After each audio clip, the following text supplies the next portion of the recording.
अगर हर गांव में 5 लड़के 10 लड़के तो ऐसे होते हैं जो हमेशा गांव में रहते हैं, कहीं ना कहीं वो पढ़ाई लिखाई तो किए होते हैं, बेरोजगारी से तंग रहते हैं। आज बहुत सारे गांवों में शौचालय तो मिल गया है, लेकिन उसकी अवहेलना किया जा रहा है। स्वच्छ भारत स्वच्छ अभियान जो है वो नहीं पूरा किया जा रहा है। उसका एक ही वजह है, आज ही सड़कों पर इधर उधर मल मूत्र किए जाते हैं। और ऐसा एक गांव से 5-10 बंदे ऐसे हो जाए जो इस पर नज़र रखे और उसी बंदे को पहले जॉब की ओर अग्रसर किया जाए। जो बंदे का नाम उसमें है वो हमेशा उस गांव पे देख रेख, उसको डिजाइनिंगकरण, गांव को नए दिशा की ओर ले जाने में जो वर्कर काम कर रहे हैं, मतलब वो उत्तेजना बढ़ा रहे हैं और उसके देख रेख कर रहे हैं, उस बंदे को रोजगार देने की अलग से व्यवस्था किया जाए ताकि। जय हिंद। कैसे हैं आप लोग? बड़ी खुशी की बात है कि आज दुर्गा पूजा चल रही है और 7वीं का दिन तो है ही। 2 अक्टूबर यानी हमारे राष्ट्रपिता महात्मा गांधी जी का जन्मदिन है। आप सभी देशवासियों को बापू की तरफ से, महात्मा गांधी जी की ओर से जन्मदिन की हार्दिक बधाई हो। और मुझे उम्मीद है कि आप सब लोग इनको भूले नहीं होंगे और 2 अक्टूबर बड़ी खुशीपूर्वक मनाए होंगे, उनके जन्म को बड़ी खुशीपूर्वक मनाए होंगे। और शायद ये होना भी चाहिए। वो हमारे देश के बहुत बड़े राजनीतिकार रह चुके हैं और देश को आज़ाद कराने में उनका बहुत बड़ा योगदान था। योगदान तो वैसे सभी दिए थे, लेकिन बापू का योगदान कुछ हटके था जो हम इसका सराहना भी नहीं कर सकते हैं। इनको कुछ भी से तौला जाए वो कम ही पड़ जाएगा। दोस्तों, आज अगर किसी मतलब पैसे पर, जिस पैसे पर महात्मा गांधी जी का पिक लगा हुआ है, फोटो लगा हुआ है, अगर उनका फोटो आज महात्मा गांधी जी का नहीं हो तो पैसे वैलिड नहीं होंगे। कहीं ना कहीं हमने उसे उस लायक समझा है, तब जाके पैसा पर उनका फोटो आज है। दोस्तों, आज मैं आप लोगों को महात्मा गांधी जी के बारे में 2 लाइन बताऊंगा, क्योंकि वो मेरे जो मैं पढ़ा हूँ वही मैं बताऊंगा। अलग से मैं कुछ नहीं बता सकता, क्योंकि मैं उतना जानकार व्यक्ति नहीं हूँ, लेकिन जो भी हूँ वही मैं आपको बताऊंगा। वैसे तो कहा जाता है महात्मा गांधी जी हमारे देश के राष्ट्रपिता है और सब दिन रहेंगे, उनमें कोई कमी नहीं है। दोस्तों, आज 2 अक्टूबर के दिन महात्मा गांधी जी का जन्म हुआ था पोरबंदर नामक ग्राम में। और सबसे बड़ी बात है, मेन टॉपिक पे आते हैं। महात्मा गांधी ही पश्चिम चंपारण से सत्याग्रह आंदोलन प्रारंभ किया था और वह सत्याग्रह आंदोलन पश्चिम चंपारण से हो करके, और जो अंग्रेज़ों ने हमारे देश को गुलाम बनाया था उसके विरोध में वो आंदोलन रखा गया था।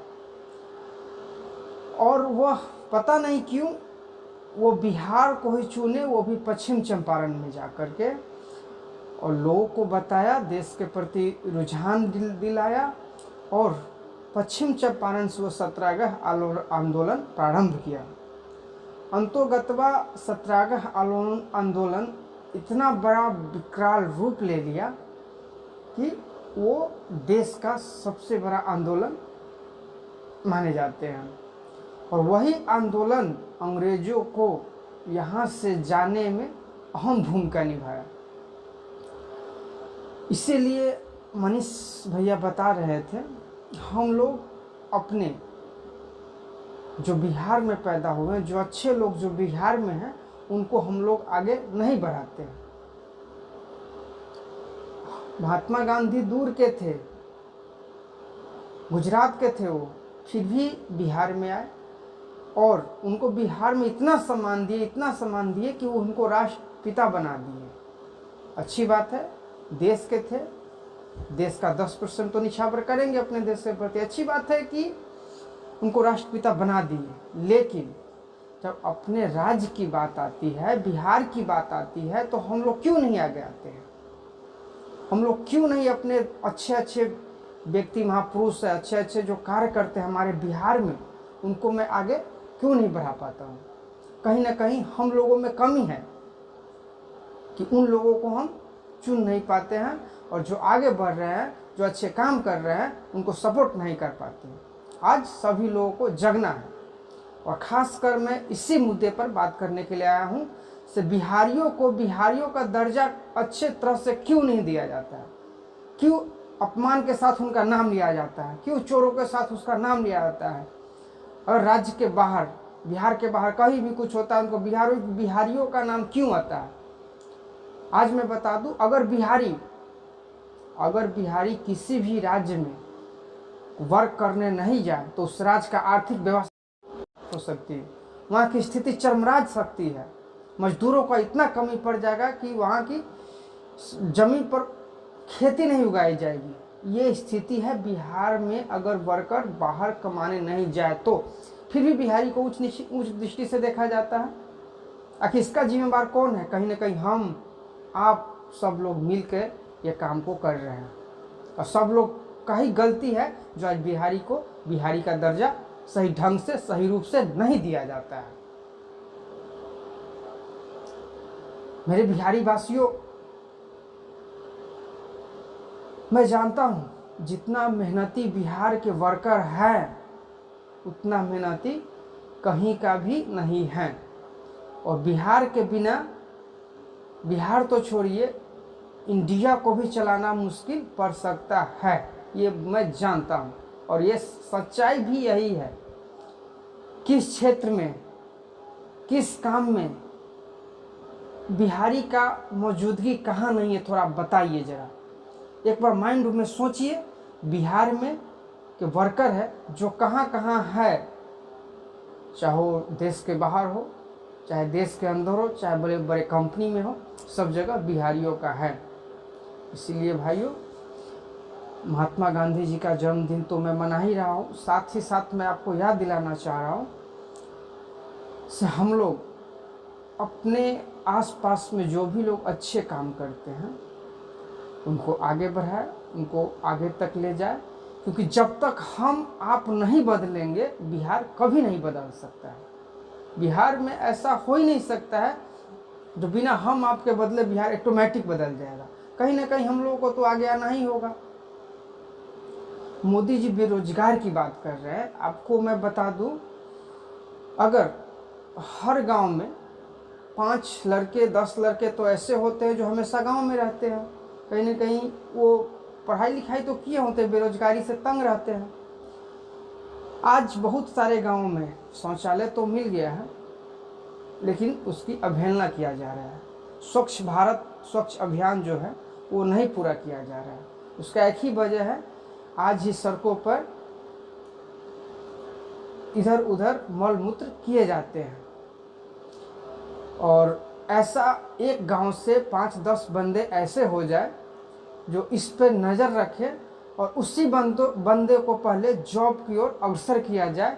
जो बंदे का नाम उसमें है वो हमेशा उस गांव के देख रेख, उसको डिजाइनिंगकरण, गांव को नए दिशा की ओर ले जाने में जो वर्कर काम कर रहे हैं, मतलब वो उत्तेजना बढ़ा रहे हैं और उसके देख रेख कर रहे हैं, उस बंदे को रोजगार देने की अलग से व्यवस्था किया जाए, ताकि हर गांव डिजिटल हो सके। अगर ऐसा हम करते हैं तो मुझे लगता है हर गांव को डिजिटल बनाना ये काफ़ी दिन की बात नहीं है। हर गांव में एक कमेटी हो, जिस तरह हम लोग वोट के लिए हम लोग एक मीटिंग बैठाते हैं, 5-10 हर गांव से 2-4 कार्यकर्ता लेते हैं, और ओनली वोट के लिए, क्योंकि मुझे कुर्सी चाहिए। और कुर्सी का है ना, लालच बहुत ही बुरी बला होती है। और इसी तरह जो नहीं संभव है वो भी लोग धीरे धीरे कर लेते हैं। लेकिन ये तो संभव है, जब हम 5-10 लोगों को जॉब देंगे तो आखिर 5-10 लोग मिलकर उस गांव को डिजिटल क्यों नहीं बना पाएंगे? जो सबसे अच्छा डिजिटल बना पाएगा उनको सबसे पहले जॉब दिया जाएगा। जो जिस भी कलाकारी में जिससे भी वो परफॉर्मेंस आगे करता हो उसको हम अच्छे जॉब देंगे, और तब जाकर बिहार बदलेगा, हमारा देश बदलेगा, हमारा जिला बदलेगा, हमारा गांव बदलेगा। थैंक यू दोस्तों, बस इतना ही कहना था। हम आपके साथ हैं, आप मेरे साथ हैं, बिहार को बदलना है, यही मेरा अभियान है। हाँ तो भाइयों, मैं बता रहा था 2 अक्टूबर के बारे में, मैं कुछ भावना में बह गया। और बोलते हैं पापा ये कौन है, तो बोलते हैं बेटा ये महात्मा गांधी है। क्योंकि बोलते हैं आपके पिता मैं हूँ, मेरे पिता ये हैं, और ये पूरे देश का पिता है। और ये सब बोलकर हर बच्चा महात्मा गांधी के बारे में जानता है। उनकी पत्नी का नाम कस्तूरबा गांधी था, वो भी एक समाज सेवी थी और बहुत बड़े समाज सेवी थी। वो भी, उनका भी एक अपना इतिहास है, लेकिन हम उनका भी जन्मदिन नहीं भूलेंगे क्योंकि वो भी एक समाज सेवी थी। जिस तरह महात्मा गांधी का योगदान था भारत को आज़ाद कराने में, उसी तरह गरीबों को आगे बढ़ाने में, बेसहारों को आगे बढ़ाने में कस्तूरबा गांधी जी का भी बहुत बड़ा योगदान है। इतना ही कहकर मैं अपने वाणी को विराम देता हूँ। जय हिंद।